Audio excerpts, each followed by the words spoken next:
Bom dia, irmãos e irmãs. Gostaria de saudá-los mais um domingo com a paz e amor de Cristo. É motivo de muita alegria estar mais uma vez aqui com vocês, compartilhando um pouco mais da palavra do Senhor com os irmãos. E hoje nós vamos falar sobre um tema que, na verdade, o tema é uma pergunta. E essa pergunta ela diz assim: podemos ser bons sem Deus? Então, vamos ler primeiro o texto base lá em Isaías capítulo 5. São 2 versículos, 20 a 22, que diz assim: ai dos que ao mal chamam bem e ao bem mal, que fazem da escuridade luz e da luz escuridade. Põe o amargo por doce e o doce por amargo. Ai dos que são sábios a seus próprios olhos e prudentes em seu próprio conceito. Ai dos que são heróis para beber vinho e valentes para misturar bebida forte. Então, irmãos, resumindo aqui, basicamente, esse tema, esse texto, ele acaba sendo bem aplicável nos nossos dias. Basicamente, ele quis dizer aqui que o que era certo passou a ser errado e o que era errado passou a ser o certo. E vou fazer de novo a pergunta do nosso tema: podemos ser bons sem Deus? E esclarecer que o autor dessa lição, ele analisa um contexto, de que estamos em uma situação praticamente idêntica, daquela época de Isaías. Por mais que nós sejamos uma nação dita cristã, cada vez mais a gente assume uma cultura pós-cristã. O que seria uma cultura pós-cristã? Uma cultura pós-cristã é uma cultura que acaba alijando, ou seja, uma cultura que acaba descartando Deus. E toda conduta moral é pautada, simplesmente numa bondade humana.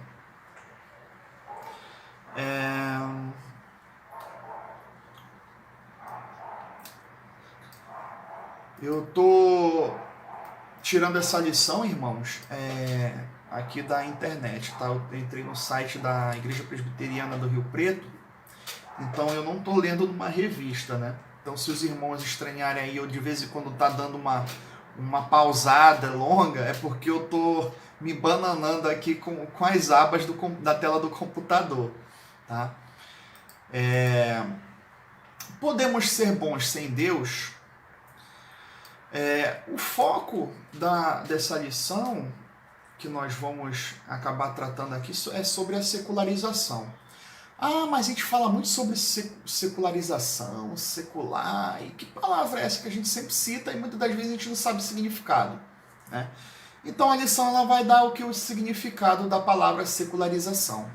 Secularização é o processo pelo qual uma sociedade rompe laços com uma visão religiosa, eliminando qualquer vestígio da herança judaico-cristã da cultura da nação. Nós bem sabemos que não só nosso país, mas como a maioria dos países ocidentais, ou seja, os países do nosso lado, nosso lado ocidental do mundo, ele tem uma visão de cultura judaico-cristã, de uma moral pautada na fé cristã. E hoje tem um movimento aí importante acontecendo no mundo, que essa cultura judaico-cristã ela tem que ser jogada de lado, jogada de escanteio. Que a nossa regra de fé e prática, a nossa moralidade, aquela moral judaica cristã que a gente aprendeu dos nossos pais, que os nossos pais aprenderam dos nossos avós, né, os nossos ancestrais, lá dos apóstolos, sejam deixadas de lado, né?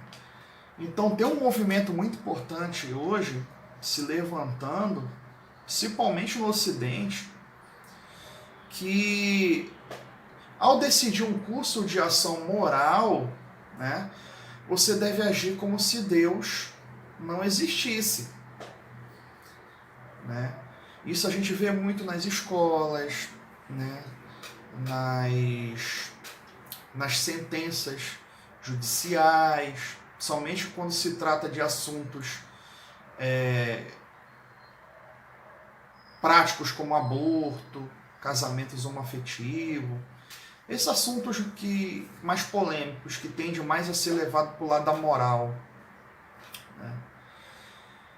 E, né, a lição vai dar uma fala aqui de um advogado inglês chamado Alan Dershowitz. Meu inglês é horrível, mas no seu livro chamado Cartas para um Jovem Advogado, ele afirma que a obediência a Deus pode ser imoral. Olha só que coisa, né? Que coisa estranha. Vou repetir mais uma vez. A obediência a Deus pode ser imoral. Não é estranho isso? Como é que a obediência a Deus pode ser imoral? Sendo que na nossa concepção de Deus ele é justo, né? Ele não pratica a injustiça, ele é um Deus justo, além de ser misericordioso, infinito em bondade, ele é um Deus justo. E a gente sempre aprendeu isso na igreja, né, com os nossos pais, né, da justiça de Deus. Mas hoje é que alguns desses, né, pensadores, entre aspas, começam a levantar um movimento que é contra a moral e a nossa conduta cristã. E isso você acaba observando esse tipo de pensamento na mídia, nos jornais, nos fóruns, né, a justiça, nas escolas e tudo mais. E aqui embaixo ele cita tem mais uma fala dele, desse professor de direito. Não devemos ser bons por medo do castigo. Quer dizer, não devemos ser bons por medo do castigo divino, mas porque aspiramos um bom caráter. Parece ser uma coisa, né, uma outra fala estranha, né? Não devemos ser bons por medo do castigo divino, mas porque aspiramos um bom caráter. Ah, Marcelo, mas eu conheço pessoas que não frequentam igreja, que não professam fé nenhuma em religião nenhuma, e são pessoas boas. Será mesmo, né, que eles são bons? Né? A gente tem vários exemplos na Bíblia de que, né, não há um justo sequer, não há um que faça o bem, né? E aquele que se julga ser bom, eu costumo ver dessa forma, né? Ninguém é bom. Eu não sou bom, vocês não são bons, né? No nosso conhecimento, na nossa prática cristã, a gente aprende que o quê? Que, né, não há um justo sequer. Aquele que almeja ser uma pessoa boa, iluminada e que pratica o bem, ela está pecando, né? Mas hoje as pessoas elas acabam, né, tentando ser pessoas boas, né, bater no peito e falar, olha, eu faço isso, eu faço aquilo, dou cesta básica, eu sou uma pessoa boa, eu ajudo os velhinhos e tudo mais, mas assim, suspeitem bem daquela pessoa que bate no peito e se diz ser boa, né?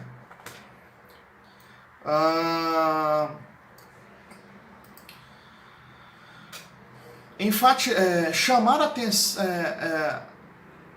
aqui na lição ela vai falar assim, enfatizar sua relação com o título da lição, chamar a atenção para a tentativa humana de ser independente de Deus, de obter proeficiência no bem e no mal, a parte da soberania de Deus, isso não é novidade. Trata-se do velho argumento da serpente. Lá em Gênesis capítulo 4 e 5. Não vou ler. E aqui embaixo, né, na lição, ele dá um outro exemplo aqui de uma relatividade, de querer relativizar a moral, né, descartando Deus. Né. Aí ele dá um exemplo aqui de uma sentença dada pelo ministro do Supremo Tribunal Federal, Marco Aurélio Melo, sobre o reconhecimento da união homoafetiva. Quando ele vota a favor da união homoafetiva, ele acaba dizendo uma frase que para a gente soa preocupante. Né? Ele diz assim: o caráter laico do Estado impede que a moral religiosa sirva de parâmetro para limitar a liberdade das pessoas. Ou seja, ele quer dizer que nós somos religiosos, que nós somos cristãos, nós somos simplesmente impedidos nós não temos liberdade. Né? A nossa moral religiosa acaba impedindo de nós sermos livres. Olha só que coisa, olha só que distorção que ele acaba, né, falando, né, do que é moral na nossa concepção. Ele no pensamento desse ministro, ele acha que pelo simples fato da gente seguir a Cristo, da gente crer na palavra de Deus, da gente ler a Bíblia, nós somos pessoas sem liberdades. Né? Vou repetir mais uma vez aqui o que ele disse na sentença dele, né, a favor do reconhecimento da união estável, né, entre pessoas do mesmo sexo. O caráter laico do Estado impede que a moral religiosa sirva de parâmetro para limitar a liberdade das pessoas. Por que ele disse isso? Porque tinha um movimento muito forte de cristãos conservadores contra a união homoafetiva. Assim como outros temas, como aborto, né, como casamento homossexual e como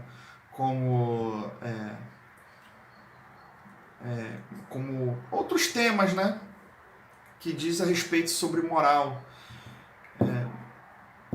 Vou lembrar aqui mais alguns para os irmãos, agora me fugiu aqui na mente.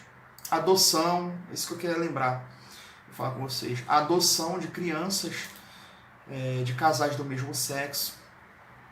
Então, graças a Deus ainda existem pessoas que Deus coloca para poder lutar contra esse tipo de coisa que, né, para nós, né, creio eu, que para a maioria, ou para, né, um consenso de todos que costuma ler a Bíblia, estudar e ler, meditar na palavra, isso para nós é errado.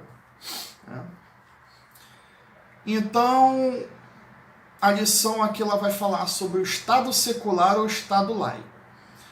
É uma nação ou país que é oficialmente neutro em relações às questões religiosas, não apoiando nem se opondo a nenhuma religião. Um Estado secular trata todos os seus cidadãos igualmente, independente de sua escolha religiosa, e não deve dar preferência a indivíduos de certa religião. Até aí está ok, eu concordo. O contrário de um Estado secular, ou seja, um Estado onde há uma única religião oficial, é dominado Estado teocrático ou teocracia, como é o caso do Vaticano e do Irã. O Vaticano porque ele é um país católico, o Irã porque ele é um país muçulmano. Então eles são um Estado, um país teocrático. O Estado secular deve garantir e proteger a liberdade religiosa de cada cidadão, ok.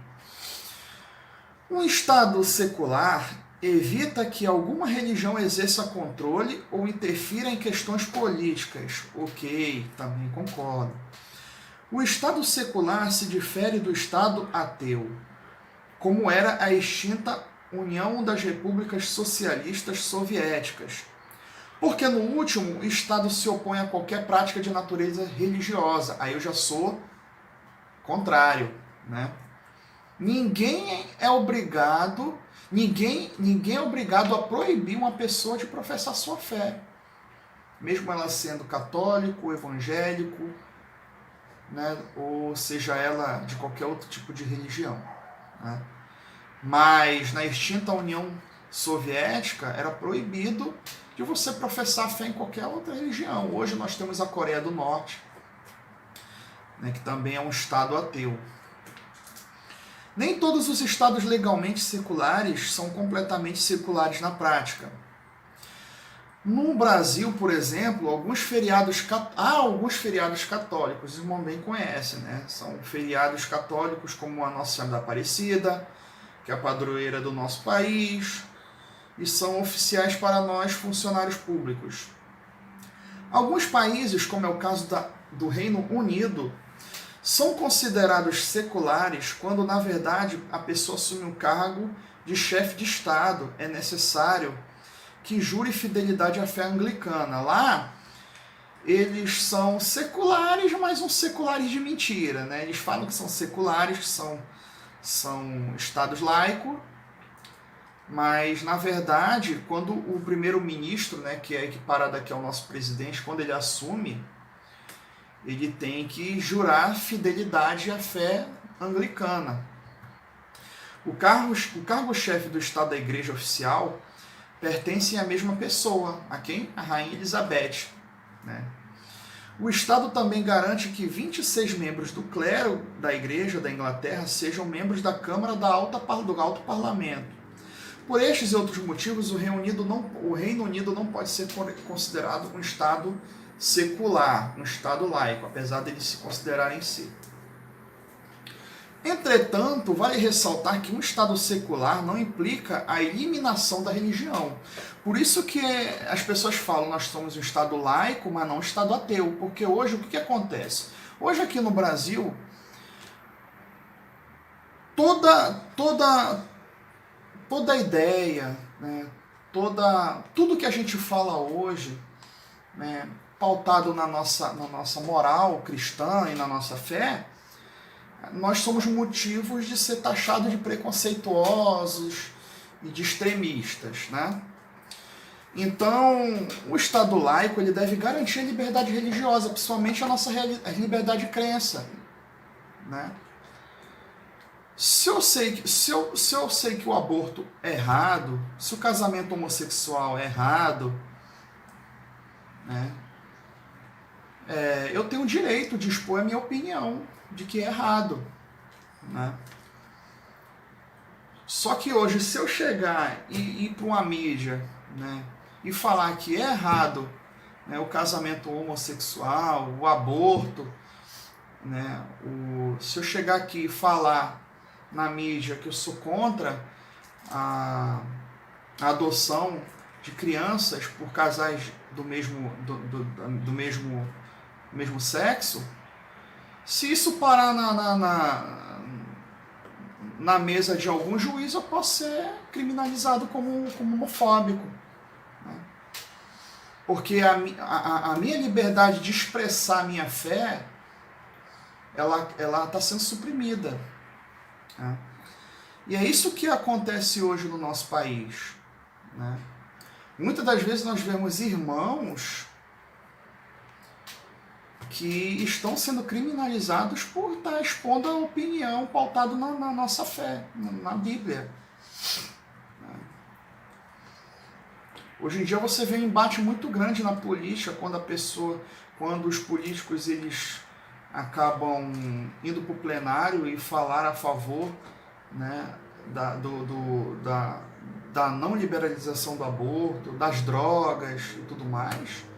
Poxa, o ataque é muito grande da oposição. Eles xingam, falam que nós somos xiitas, nós somos retrógrados e que nós vivemos na época da Idade Média. Então, voltando aqui para a nossa lição. Caráter, né? Nós falamos sobre a questão da secularização. Agora vamos falar sobre o caráter. O que é ter um bom caráter? Hoje, a nossa nova regra social, né, que é a regra social que querem impor para nós, é que nós temos que ter a nossa religião, nós somos, beleza, ok, a gente pode crer em Deus, a gente pode ter uma religião, mas a nossa opinião a gente tem que guardar para nós, né? Então, a nossa religião tem que ser privada. E pra gente, a gente não pode guardar a nossa religião para nós. Poxa, se eu creio que Jesus Cristo é o único que cura, salva, liberta, que lava através do sangue dele os nossos pecados, e que somente através dele a gente encontra a salvação, eu tenho que contar isso, essa verdade para o máximo de pessoas possível. Só que pela nova regra social hoje, né, que a mídia e que a nossa cultura quer impor para nós, é que isso tem que ser guardado para nós. Tá vendo? E ao passo que o homem, a ciência, a moral e a vida pública, né, isso tá ok, né? Então, ciência, moral, vida pública tá ok. Agora, se a gente chegar e querer falar de Jesus para qualquer uma outra pessoa, isso é errado na visão dessas pessoas, dessa nova regra que querem impor aqui no nosso país. Sem Deus não há absolutos morais. Sem absolutos morais não há conhecimento autêntico do que é certo e que é errado. Gente, isso aqui para mim é muito...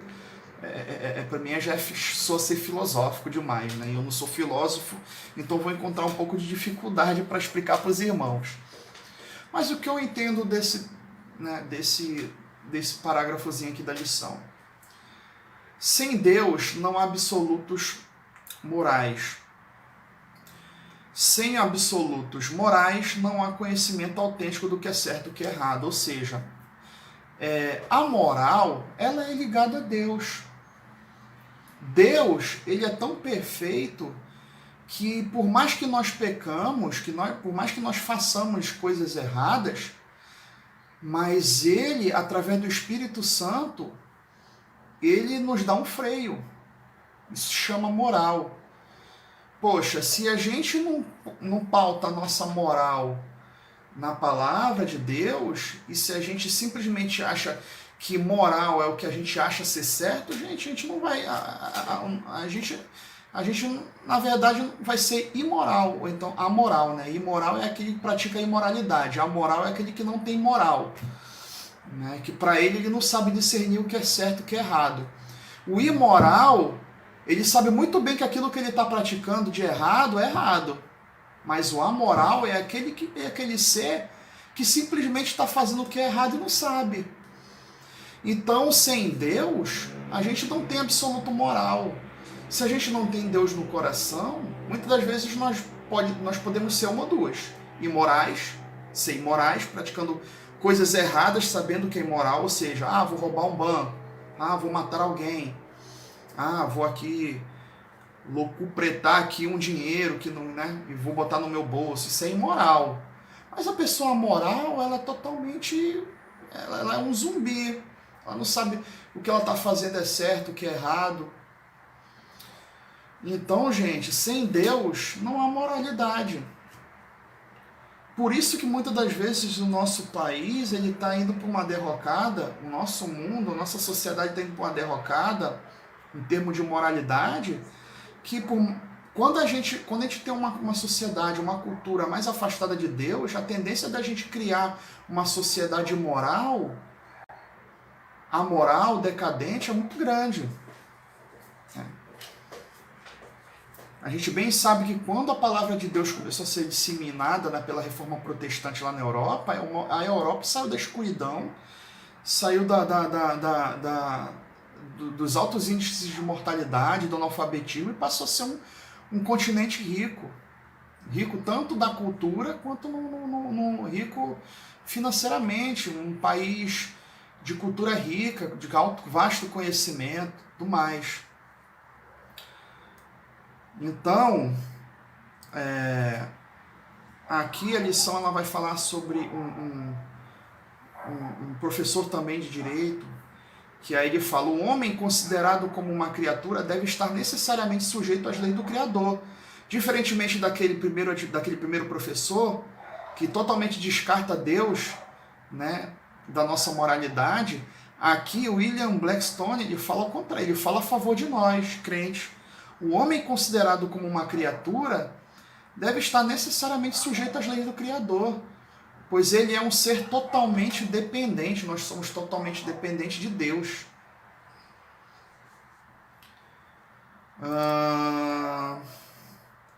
E aqui a lição vai fazer uma pergunta para vocês refletirem. Qual a referência atual do homem? Né?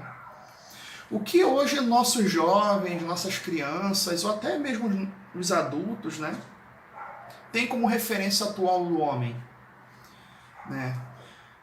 A minha referência, além dos meus pais, mas a minha referência principal de homem é Jesus. Né? Creio que dos irmãos também, a referência de vocês é Jesus. Em segundo lugar, a minha referência é a minha família, meu pai, minha mãe, meu irmão. E a gente pode até ter como referência alguma outra pessoa que marcou a nossa vida, seja ela um professor, né, e tal. Mas assim, a nossa referência atual de homem tem que ser Jesus. E a nossa cultura hoje, a nossa sociedade hoje, como ela está tão secularizada, né, tão centrada no ego, no egocentrismo humano, as pessoas acabam tendo como referência humana elites da celebridade, as celebridades da mídia, cantores e apresentadores de televisão, jogadores de futebol. Né? Então, hoje em dia, a secularização ela nos faz com que, da medida que a gente acaba descartando Deus, a gente acaba botando a nossa referência no homem. Né? Mais um ponto que a gente acaba se afastando, né, da moral cristã, né, que é a nossa Bíblia. E hoje, né, a lição fala aqui, né, que é sobre o egocentrismo, né? Vou dar uma passada rápida aqui. O egocentrismo é aquele que fala: seja feita a minha vontade, o Senhor Deus está ao meu serviço, né? Ou seja, o rapazinho lá que muitas das vezes fala que é crente, que crê em Deus e tudo mais, muitas das vezes ele quer que a vontade dele seja feita e não a vontade de Deus, né? E acha que Deus está a serviço dele, tudo tem que gerar isso em torno dele, né? E se Deus acaba não acatando aquilo que ele quer, ele fala: Deus me abandonou, Deus é mau, vai, fiquei de birra, vai e acaba se afastando de Deus. Sendo que Jesus, né, através do relato de Mateus, lá no capítulo 16, 24, diz: se alguém quer vir após mim, a si mesmo se negue, tome sua cruz e siga-me. Ou seja, a gente tem que se negar a nós mesmos. Então, quem pratica a religião do prazer rejeita o programa disciplinar do Senhor. Nós temos que negar a nós mesmos, tomar nossa cruz e seguir, né? Trocar o Senhor pelo eu, ou pelo homem, é inaceitável para o cristão. E a gente é tão dependente de Deus que lá em Romanos 3,23 ele diz assim: pois todos pecaram e carecem da glória de Deus. Todos pecaram. Todos nós somos maus. Não existe um justo sequer. O único justo, né, é Jesus. Então, já estamos chegando na resposta do nosso tema, né? Podemos ser bons sem Deus? Na verdade, nós não podemos ser bons sem Deus, e mesmo com Deus, a gente não pode ser bom. O que ameniza, né, a nossa situação perante Deus é a nossa fé em Cristo, que ameniza. Por mais que a gente creia em Jesus Cristo, que a gente ore, que a gente lê a palavra, a gente sempre cai em pecado. Só que a diferença de nós para os não crentes é que nós reconhecemos que nós somos pecadores. E no momento que a gente cai em pecado, a gente se entristece. Voltando para a questão da moralidade, a moralidade, né, através dos costumes de uma sociedade pós-moderna, pós-cristã, ele deu um gráfico aqui que eu não tenho como mostrar para os irmãos, mas ele bota um gráficozinho que no centro ele coloca nova moralidade, costumes de uma sociedade. Aí ao redor ele coloca secularização, que nós já falamos sobre secularização, moral das elites e celebridades da mídia, nós já falamos, né, quando a gente coloca um homem como referência.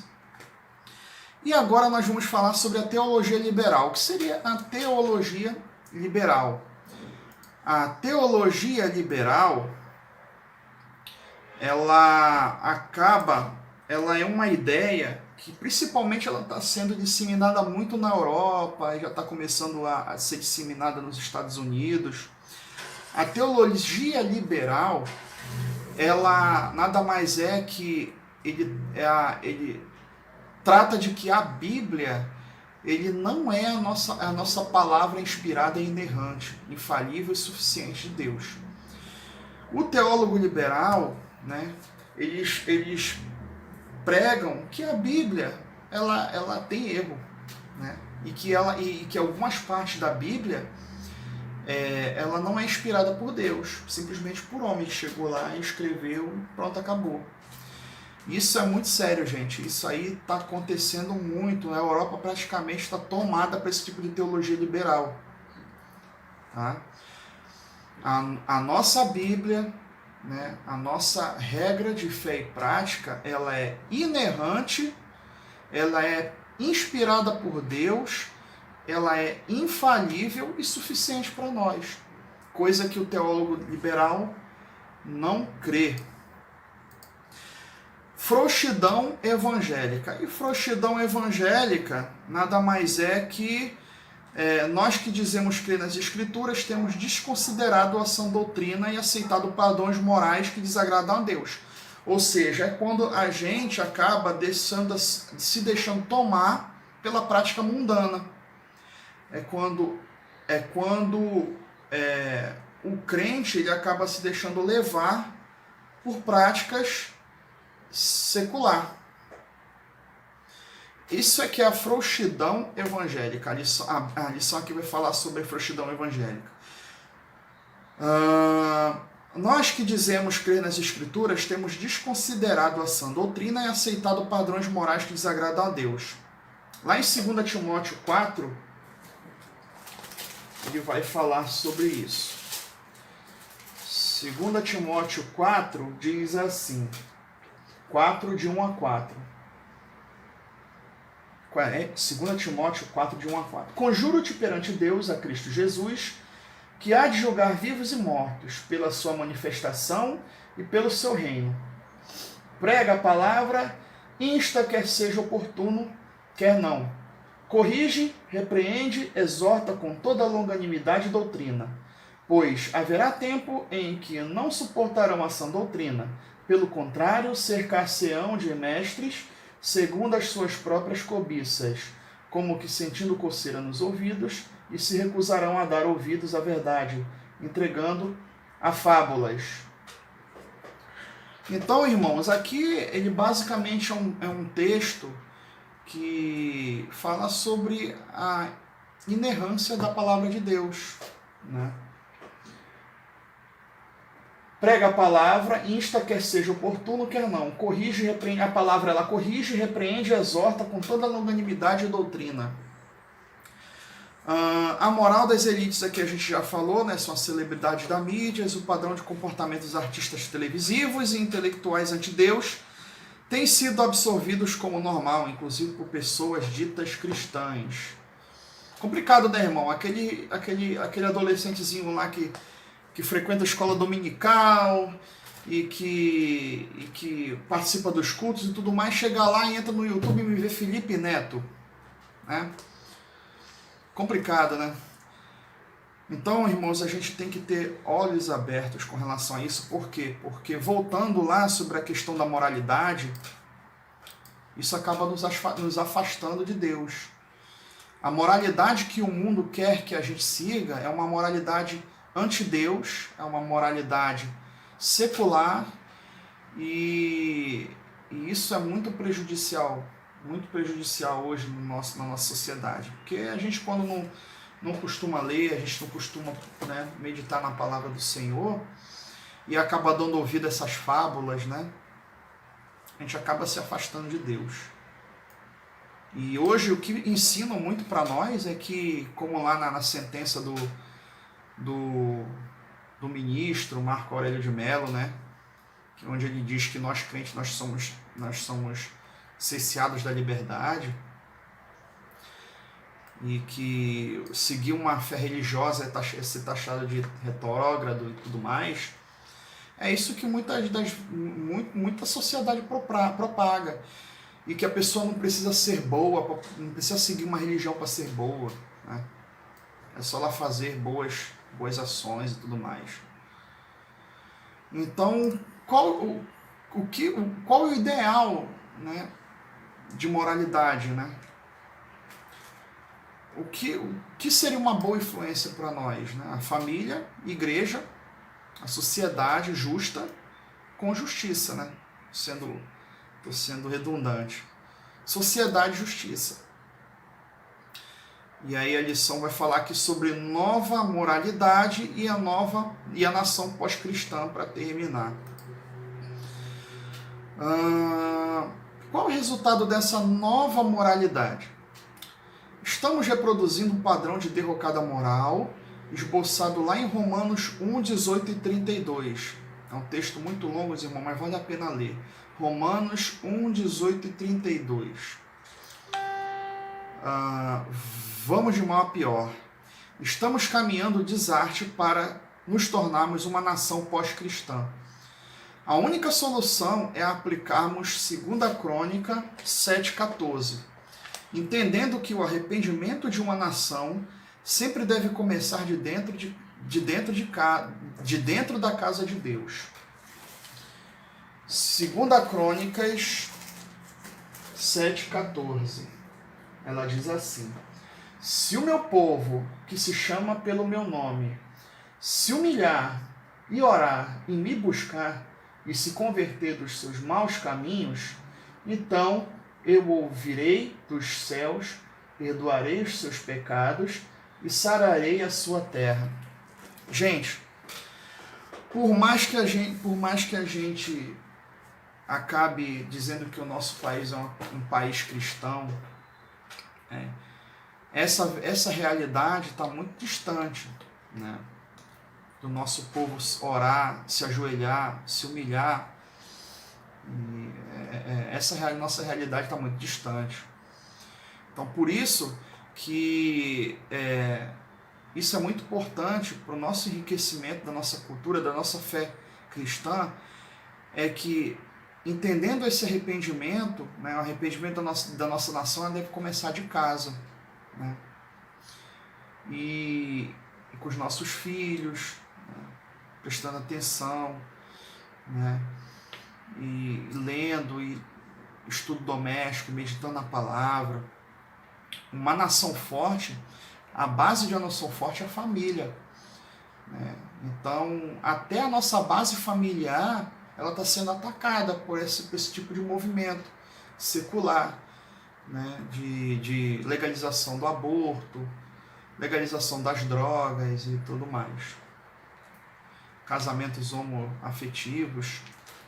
São movimentos que acabam atacando a família e, somado a outros tipos de práticas, né, erradas que a gente vê por aí, o nosso pilar, que a família, acaba se deteriorando e acaba que uma nação sem uma sociedade forte, uma base familiar forte, acaba caindo. Ok, irmãos? Então, respondendo à pergunta, podemos ser bons sem Deus? Não, né? Podemos também ser bons com Deus? Podemos, mas reconhecendo que nós somos pecadores, né? Ok, irmãos? Então fiquem com Deus. Espero que os irmãos gostem e reflitam sobre isso, tá bom? Fiquem com Deus. Vou orar curto aqui porque o vídeo ficou longo. Maravilhoso Deus, muito obrigado por tudo. Muito obrigado por esse dia. Que o Senhor continue levantando homens e mulheres para poder nos alertar para os perigos de uma sociedade pós-cristã. Que o Senhor nos dê discernimento e que o Senhor nos dê sabedoria para poder educar os nossos filhos, para poder levar a Tua palavra para as pessoas e confortar essas pessoas que carecem tanto da Tua palavra. Que essa sociedade seja uma sociedade pautada na nossa regra de fé e prática, que é Cristo, e que esse movimento comece nos nossos lares. Muito obrigado por tudo. Nos dê um ótimo domingo. Em nome de Jesus. Amém. Tchau, tchau, gente. Ficam com Deus.